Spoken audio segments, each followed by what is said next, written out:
Hey guys, this video is for page 35 of your interactive notebook about describing chemical reactions. We can actually take two different approaches to describing chemical reactions. The first method that we can use is word equations. Word equations describe a chemical change using words, but they don't give us any information about the relative amounts of reactants and products or about the specific formulas of any of the substances. So why would we actually want to use word equations? Well, simply, we use word equations to prevent the hassle of having to speak chemical formulas. So we're going to use word equations primarily to describe chemical reactions verbally. We're going to look on the left side of page 35 here for a moment at three different examples. So the first example says CO2 plus H2O produces C6H12O6 plus O2. This would be a really cumbersome way to describe this reaction. This is the chemical equation, which we'll talk about in just a moment. So we're going to translate this chemical equation into a word equation, and all we're going to do is translate each compound into its name and then put some words in the middle. So for example, our two reactants are CO2 and H2O. So we're going to say carbon dioxide, CO2, is reacted with water, H2O. And when these things combine chemically, they form these two products, glucose and oxygen. So we'll add to this to produce glucose and oxygen. And that's it. That's all there really is to translating chemical equations into word equations. But you can already see how that's a lot easier to say to someone than just pronouncing the whole chemical formula of everything. All right, the second example is K plus MgBr2 yields KBr plus Mg. So when we translate this, we're going to say potassium, K, reacts with magnesium bromide, that's MgBr2, to produce potassium bromide and magnesium. Our last example is HCl plus CaCO3 produces CaCl2 plus H2O plus CO2. All right, now you definitely wouldn't want to say that like that to someone, right? We definitely have to translate this equation. HCl, hydrogen monochloride, reacts with calcium carbonate, that's CaCO3, to produce calcium chloride, water, and carbon dioxide.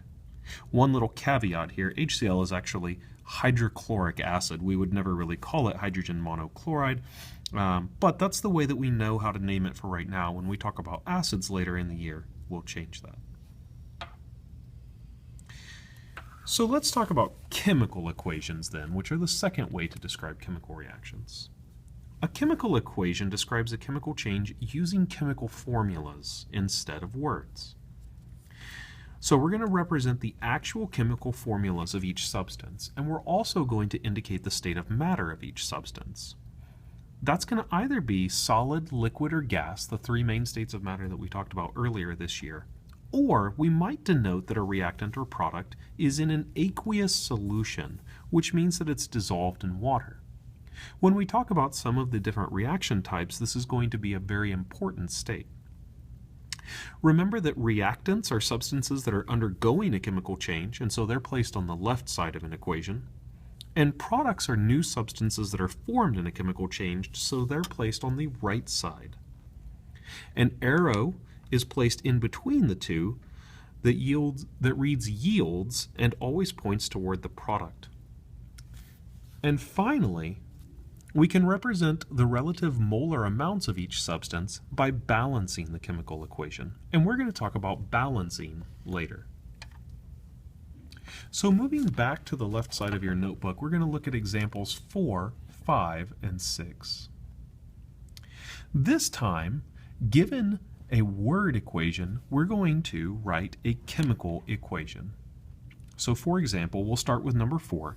Zinc and lead 2 nitrate react to form zinc 2 nitrate and lead. So we'll start with zinc. It's just pure elemental zinc, so we're going to write Zn. And lead 2 nitrate, so plus lead 2 nitrate. This is the chemical formula for lead 2 nitrate. Remember to go back and review pages 26 through 28 if you're having trouble writing chemical formulas from names. These react to produce zinc 2 nitrate and lead.